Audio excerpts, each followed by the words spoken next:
Gentlemen, I've got good news. Lady Death is alive. Sent her on a mission to terminate Ivan Bubalo. Di ambang kehancuran dunia, satu tim menjadi harapan terakhir. Ketika kelompok teroris internasional menculik agen legendaris Lady Death dan mengancam stabilitas politik global, sniper ulung Brandon Beckett bersama tim Response and Intelligence Global atau disebut dengan GRID harus melakukan misi mustahil.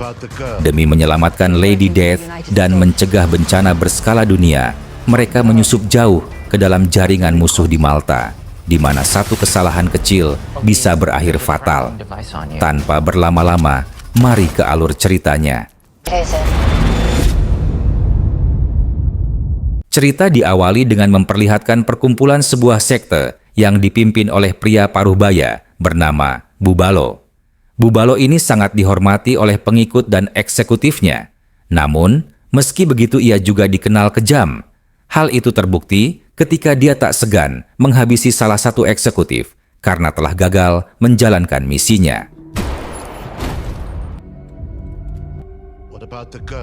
Dari sekian banyak misi yang Balo berikan kepada para eksekutif, ada misi paling penting yang ditekankan kepada mereka, yaitu menemukan seorang wanita dengan julukan Lady Death yang beberapa hari lalu hampir saja membunuhnya.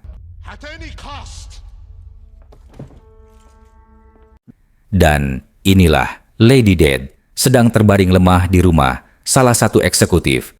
Entah karena kasihan atau memiliki hubungan lain, tanpa si eksekutif merawatnya dengan sangat baik seperti dia merawat anaknya sendiri.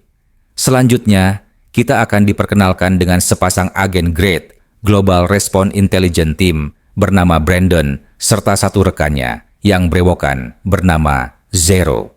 Ketika sedang makan, mereka mendapat panggilan tugas dari atasannya bernama Gabriel untuk mencari Lady Death atau anggota GRID yang sudah putus kontak dengan GRID selama 6 bulan.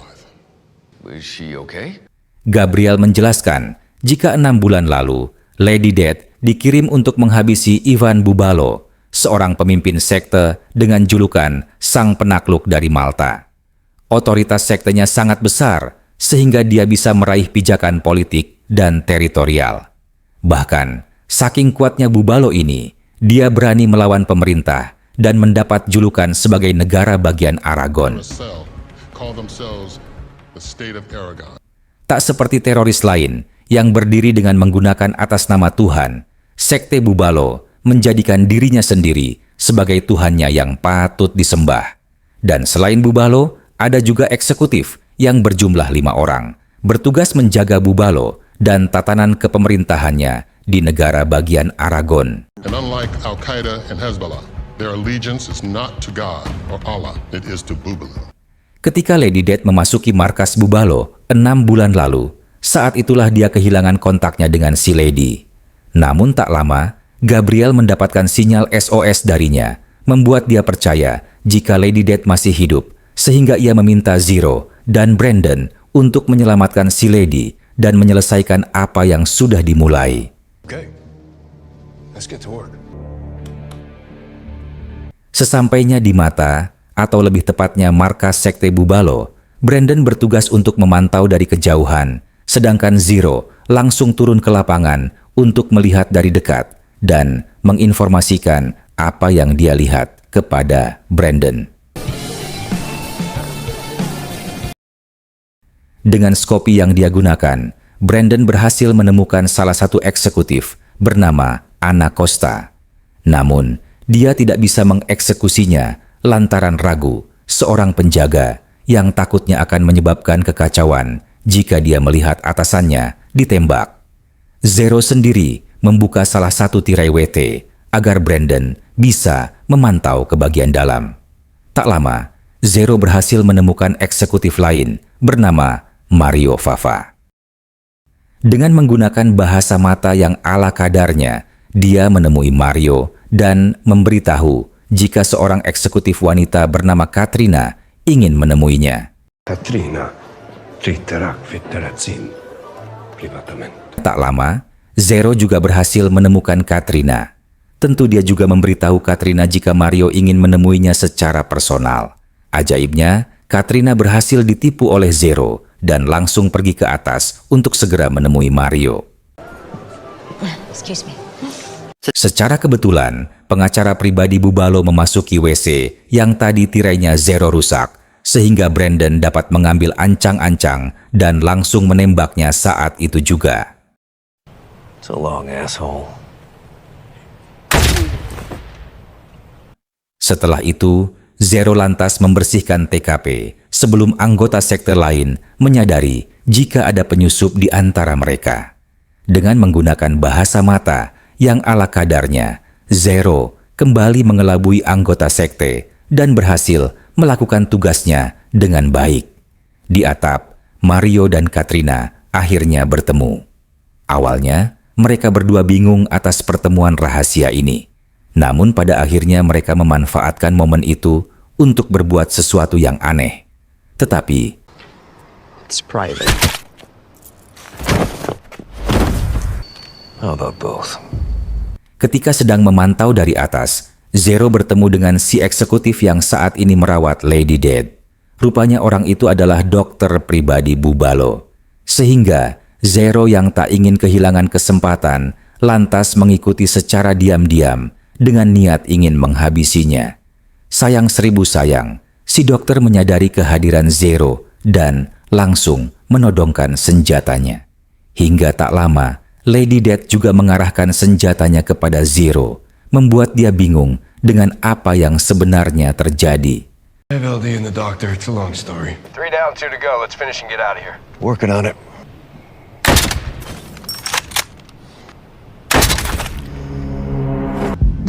Tanzot, rekruti Joda, Leh, et Howard. Bualo akhirnya keluar dari kandang. Ia disambut hangat oleh pengikutnya, layaknya sebagai dewa, di mana Bualo sendiri tidak sombong, di mana ia tetap rendah hati dengan menyapa para pengikutnya. Namun, ketika Bualo sedang berpidato,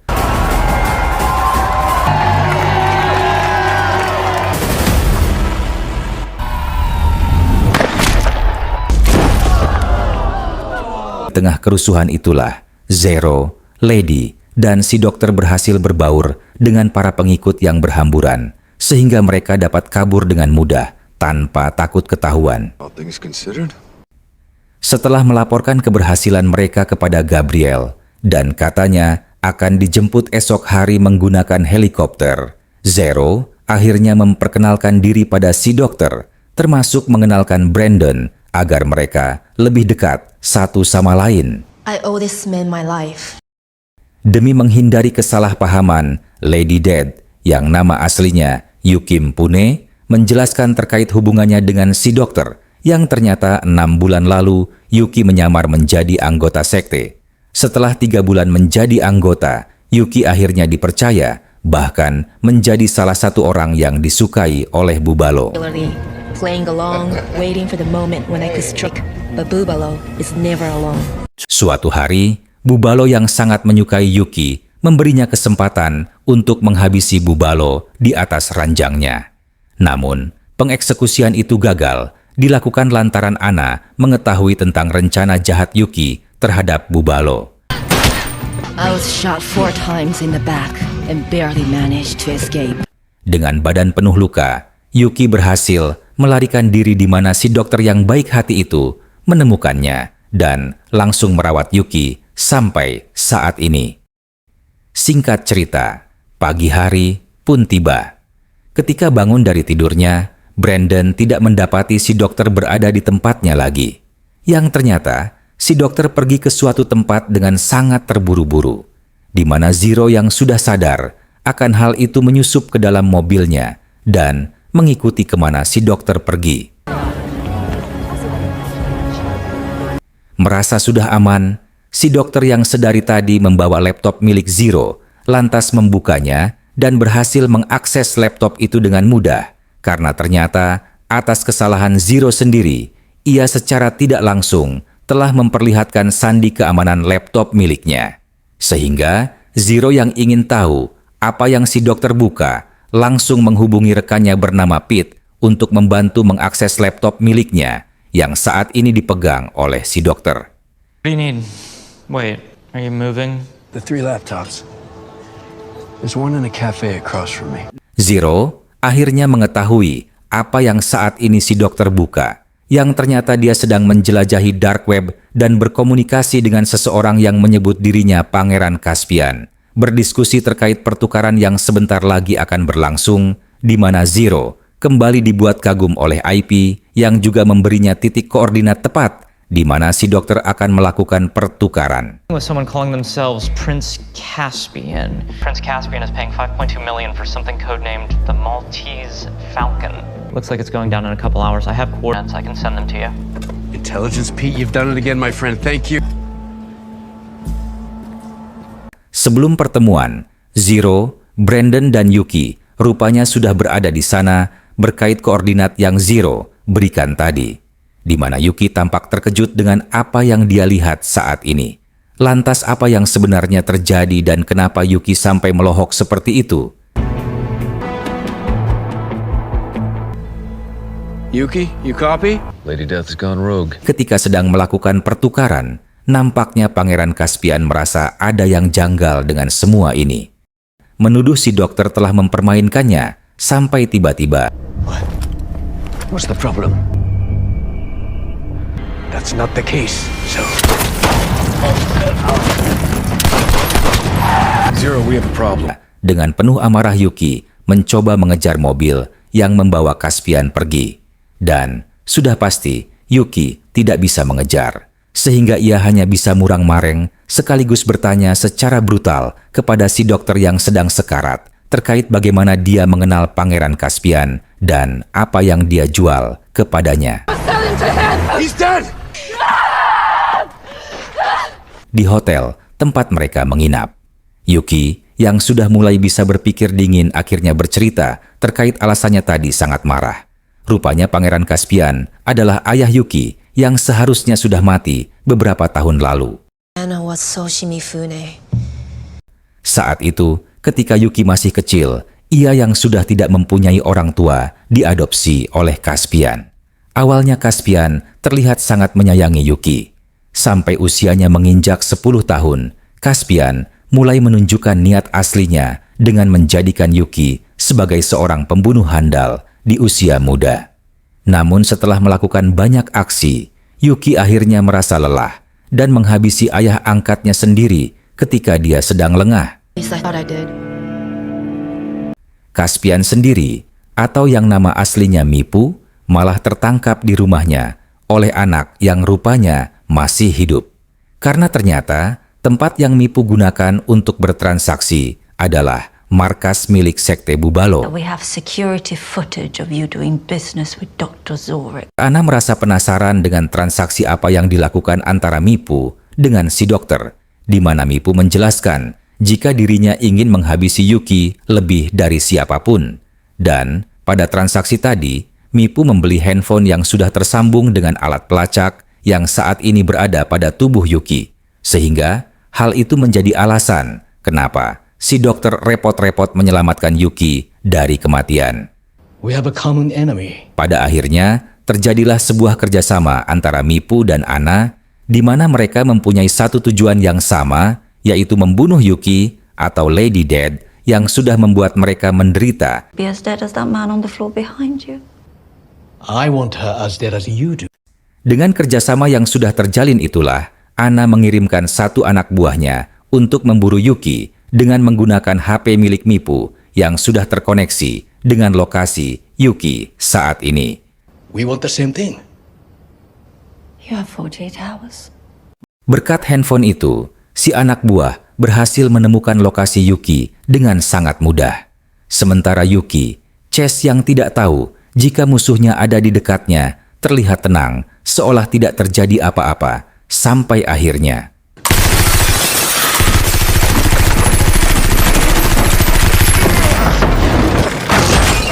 Karena kalah jumlah, si anak buah itu pun memilih untuk mundur terlebih dahulu. Sedangkan Yuki memilih untuk pergi ke sebuah tempat yang jauh dari pemukiman, kemudian mengangkat panggilan IP yang sedari tadi menghubunginya. Rupanya, IP berniat melaporkan terkait alasan anak buah Ana dapat mengetahui lokasinya dengan mudah. Dia mengatakan jika selama ini terdapat alat pelacak yang tanpa sadar selalu Yuki bawa. Zero meyakini jika handphone yang diberikan si dokter pada Yuki sudah disisipkan alat pelacak, sehingga mereka langsung menghancurkan HP-nya masing-masing, berharap si anak buah tidak bisa mengejarnya lagi. Ketika Ipy sedang mencari makan di luar, ia malah bertemu dengan Gabriel yang rupanya sudah menunggu Ipy sejak tadi. Entah dari mana Gabriel tahu tentang latar belakang Ipy. Mereka berdua melanjutkan mengobrol secara rahasia di meja makan, kemudian mengajak Ipy pergi untuk mencari Brandon yang tiba-tiba saja menghilang beberapa waktu lalu. Gone dark. Completely off the grid. I can take us there if you can get us past the firewall. Yeah, okay, I'm in. Ipy yang sejatinya memang agak kurang dalam berinteraksi dengan orang lain terpaksa harus menuruti apa yang Gabriel inginkan. Ia langsung dibawa ke mata untuk mencari Brandon menggunakan pesawat ekonomi dengan fasilitas yang cukup sederhana. Setelah menyadari jika tidak memiliki apa-apa selain pakaian yang belum diganti selama beberapa hari, Brandon akhirnya berpencar untuk berbelanja pakaian, mencari senjata, dan sebuah mobil untuk menemani perjalanan mereka. Just give me the Remington here. This Russian puppy. Brandon yang belum yakin dengan lokasi pelacaknya berada, mereka memasukkan seluruh barang yang dibawanya ke dalam mobil untuk memancing si anak buah keluar dan bisa langsung mereka habisi saat itu juga. I got you an Uzi. Thanks, man. Beberapa jam mereka menunggu. Si anak buah yang tak kunjung datang membuat Brandon yakin jika memang kaca yang dipasang oleh si dokter benar-benar berada di HP yang sudah mereka hancurkan, dan karena penantian mereka tidak ada hasil, Brandon berniat untuk meninggalkan tempat itu. Tapi tiba-tiba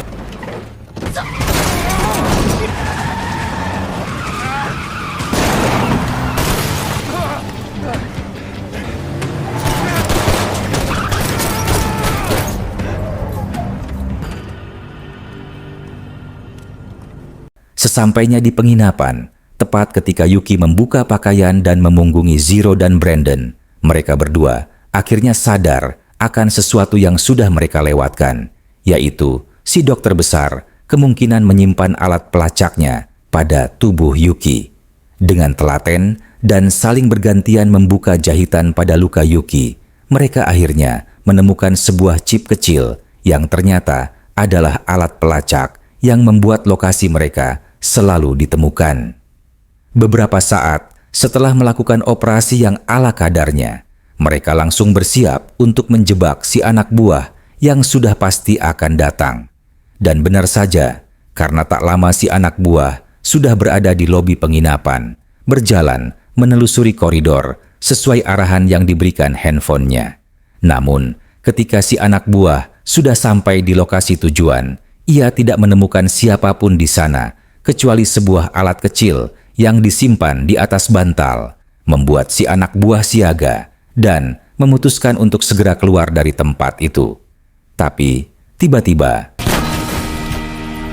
akhirnya Yuki Chase berhasil lolos dari orang yang mengejarnya. Ia mengambil handphone si anak buah dan menghubungi nomor ayahnya dengan menggunakan HP itu, mengajaknya bertemu untuk menyelesaikan dendam mereka yang belum terselesaikan. Yuki datang sendiri ke tempat ayahnya berada. Ia tidak tahu jika saat ini ayahnya sudah bersekongkol dengan anak-anak sekte Bubalo yang notabene adalah musuh besarnya. Gabriel sendiri telah sampai ke lokasi transaksi si dokter dengan Mifune. Ipy langsung mengeluarkan laptopnya untuk mengakses CCTV di tempat itu. Setelah berhasil tersambung, tiba-tiba saja anggota sekte mulai berdatangan, membuat Gabriel tak punya pilihan lain selain pergi meninggalkan laptop Ipy yang masih beroperasi. Saat itu juga, Ipy secara resmi dilantik menjadi anggota Grid yang baru. Mereka mencoba untuk mencari jalan lain agar bisa masuk kembali ke tempat itu. Dan karena Ipy merupakan pakar IT profesional, ia berhasil mengakses laptop miliknya dengan handphone, membuat mereka bisa masuk ke tempat itu dengan mudah. Sempat terjadi percakapan ringan antara Yuki dengan sang ayah, namun karena si ayah sudah terlalu dendam dan ingin segera menghabisi Yuki, ia lantas menodongkan senjatanya tepat ke arah kepala Yuki. Dengan daya, Yuki berhasil menghindari kematiannya, bahkan lantas menghabisi anak buahnya. Namun ketika Yuki akan menghabisi ayahnya sendiri, para penjaga tiba-tiba datang membawa Zero dan Brandon, membuatnya dilema dengan apa yang harus dia lakukan.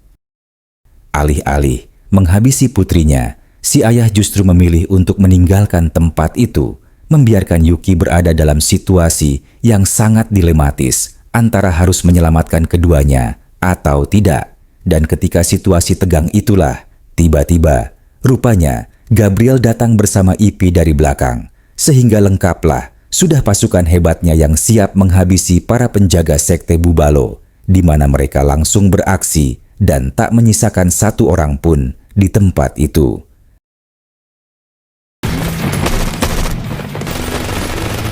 Dengan atau tanpa senjata yang dimilikinya, Yuki sebagai seorang perempuan harus melawan sekelompok pria bertubuh kekar yang membawa benda tumpul sebagai senjata.